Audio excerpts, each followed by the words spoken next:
सभी छात्र छात्राओं को ऑनलाइन क्लास के इस प्लेटफॉर्म पर हार्दिक स्वागत, हार्दिक अभिनंदन है। जैसा कि पिछले क्लास में हम लोग पढ़े थे, याद होगा आप लोगों को कि पिछला क्लास हम लोगों ने सांवले सपनों की याद हम लोग पढ़े थे, है ना। जाबिर हुसैन की रचना सांवले सपनों की याद पढ़े थे और वहीं से हम लोग छोड़े थे। तो आज हम जो है प्रारंभ करते हैं हिंदी साहित्य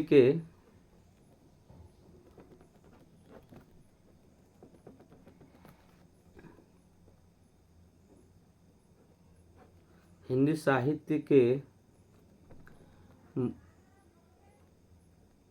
महान व्यंग्यकार, हिंदी साहित्य के बहुत बड़े व्यंग्यकार का मतलब होता है कि समाज में जो बुराइयां हैं ना, उन बुराइयों पर मजाक कसना, डायरेक्ट नहीं इनडायरेक्ट यानी प्रत्यक्ष रूप से किसी की बुराई को नहीं बताना, बल्कि अप्रत्यक्ष रूप से उसकी बुराई को उजागर करना।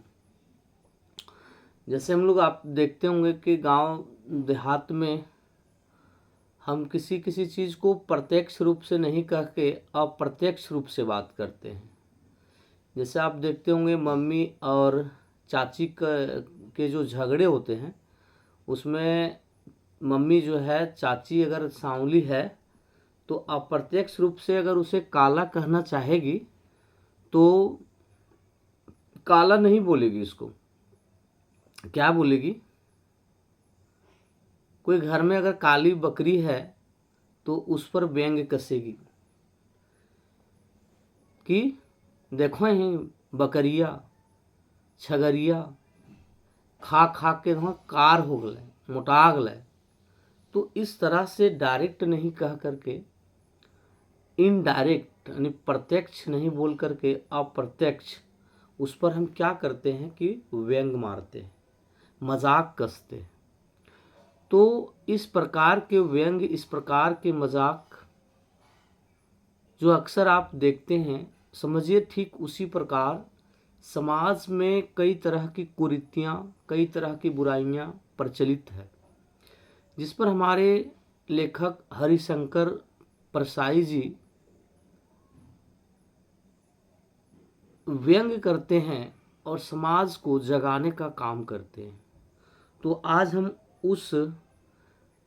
उन महान व्यंग्यकार, उन महान दूरदृष्टा हरिशंकर परसाई जी के बारे में कुछ पहले जान लेते हैं। कहता है हरिशंकर परसाई का जन्म सन 1922 में हुआ। हरिशंकर परसाई का जन्म हुआ 1922 में मध्य प्रदेश एमपी के होशंगाबाद जिले के जमानी गांव में हुआ और नागपुर विश्वविद्यालय से एमए करने के बाद कुछ दिनों तक अध्यापन किया। अध्यापन मतलब पढ़ाने का काम किए, ठीक है। एमए करने के बाद कुछ दिन तक पढ़ाने का काम किए। सन 1947 से वे स्वतंत्र रूप से लिखने का काम करने लगे। जबलपुर मध्य प्रदेश का एक स्थान है, जिला है जबलपुर, वहाँ से वे एक पत्रिका निकालने लगे। पत्रिका है वसुधा पत्रिका, ठीक है। पत्रिका निकालने लगे और उस पत्रिका की जो सराहना है, प्रशंसा, वो हिंदी संसार में काफ़ी हुई। तो हरिशंकर परसाई जी जबलपुर से वसुधा नामक पत्रिका निकालने लगे। सन 1995 में उनका निधन हो गया। तो 1922 में इनका जन्म हुआ और 1995 में इनका निधन हो गया। हिंदी के व्यंग्य लेखकों में उनका नाम अग्रणी है। अग्रणी का अर्थ होता है जो सबसे आगे रहे, आगे रहने वाला अग्रणी है।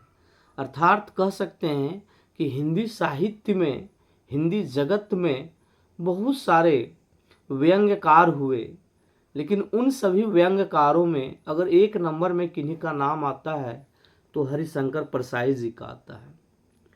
परसाई जी की कृतियां हैं, कुछ रचनाएं हैं उनकी। हंसते हैं रोते हैं जैसे उनके दिन फिरे, ये कहानी है उनकी। हंसते हैं रोते हैं और जैसे उनके दिन फिरे, ये कहानी है उनकी। रानी नागफनी की कहानी, रानी नागफनी की कहानी। तट की खोज, ये उपन्यास है इनका। तब की बात और थी, भूत के पांव पीछे, बेईमानी की परत, पगडंडियों का जमाना, सदाचार का ताबीज, शिकायत मुझे भी है, और अंत में निबंध संग्रह, ये है। अंत में नाम, अंत में मतलब अंत में नाम से एक इनका निबंध संग्रह भी है। वैष्णव की फिसलन, तिरछी रेखाएं, ठिठुरता हुआ गणतंत्र, विकलांग श्रद्धा का दौर, ये इनकी व्यंग्य संग्रह है। उल्लेखनीय है भारतीय जीवन के पाखंड, भ्रष्टाचार, अंतर्विरोध, बेईमानी आदि पर लिखे उनके व्यंग्य लेखों ने शोषण के विरुद्ध साहित्य की भूमिका का निर्वाह किया है। कहता समाज में जो पाखंड व्याप्त है, पाखंड का मतलब होता है ऐसे कर्म करना, ऐसे ढोंग रचना जिसका आदमी के जीवन से कोई लेना देना नहीं है, और लोगों को उस जाल में फंसाने के लिए लोग बहुत तरह के स्वांग या ढोंग रचते हैं या कर्मकांड करते हैं, उसको हम पाखंड कहेंगे। समाज में बहुत तरह के भ्रष्टाचार आज व्याप्त है। आज देखते होंगे किसी भी तरह के भी कार्य हो, बिना घूस दिए, बिना हाथ गर्म किए जो है लोग काम नहीं करते हैं। तो इस प्रकार के जो भ्रष्टाचार है, इन पर भी इन्होंने व्यंग्य के माध्यम से उसका मजाक उड़ाया है और समाज को जगाने का काम किया है। आदमी के अंदर जो बेईमानी है, अंतर्विरोध है, जो किसी चीज़ को जांच परख के सोच नाप तोल के लोग जो काम करते हैं, उस प्रकार की जो भावनाएं हैं उन पर इन्होंने व्यंग्य लिखा है। और उस व्यंग्य को कह सकते हैं कि जो शोषण हमारा हो रहा है उसका विरोध किया है इन्होंने अपने व्यंग्य के माध्यम से। और उनका व्यंग्य लेखन परिवर्तन की चेतना पैदा करता है। और इनके व्यंग्य को अगर आप पढ़ें तो आपके अंदर एक नई चेतना, नई ऊर्जा, नई जागरूकता आएगी।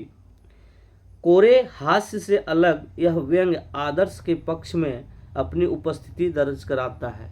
यह उस प्रकार का हास्य नहीं है जिसका कोई अर्थ नहीं होता है। इनका जो हास्य है, इनका कोई ना कोई अर्थ होता है, समाज पर कोई ना कोई चोट होती है। सामाजिक, राजनीतिक, धार्मिक पाखंड पर लिखे उनके व्यंग्य ने व्यंग्य साहित्य के मानकों का निर्माण किया। ये सामाजिक पर, राजनीतिक पर, धार्मिक पर, इस सभी चीज़ों पर इन्होंने व्यंग्य लिखा है।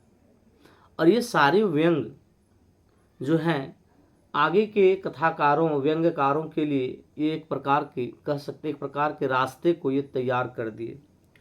परसाई जी की जो भाषा है वो बोल चाल की भाषा है, सामान्य भाषा का प्रयोग करते हैं ये, किंतु संरचना के अनूठेपन के कारण उनकी भाषा की मारक क्षमता बहुत बढ़ जाती है। वो बात तो छोटी बोलते हैं लेकिन बात में दम होता है, उनकी मारक क्षमता बहुत अधिक होती है। तो इस प्रसिद्ध विख्यात कथाकार, व्यंग्यकार इतिहासकार, साहित्यकार, साहित्य के इतिहास के लेखक कह सकते हैं, हरिशंकर परसाई जी बहुत ही समाज की व्याप्त बुराइयों को बहुत ही पैनी नज़र से, सूक्ष्म दृष्टि से देखते हैं। और उन्हीं में से वर्ग नवम की पुस्तक क्षितिज भाग 1 में उनकी एक रचना सौभाग्य से हमें पढ़ने को मिला है, और उसका पाठ है प्रेमचंद के फटे जूते। इस पाठ का थोड़ा सा हम इसका मर्म समझ लेते हैं। प्रेमचंद के फटे जूते शीर्षक यह एक निबंध है इनका, और व्यंग्यात्मक निबंध है। इस निबंध में व्यंग है, किसी का मजाक है किसी पर, यानी किसी पर मजाक करने के लिए किसी का मजाक किया गया है। जिसका मजाक किया जा रहा है उसका मजाक नहीं है, मजाक किसी और का है। समाज के वैसे स्वार्थी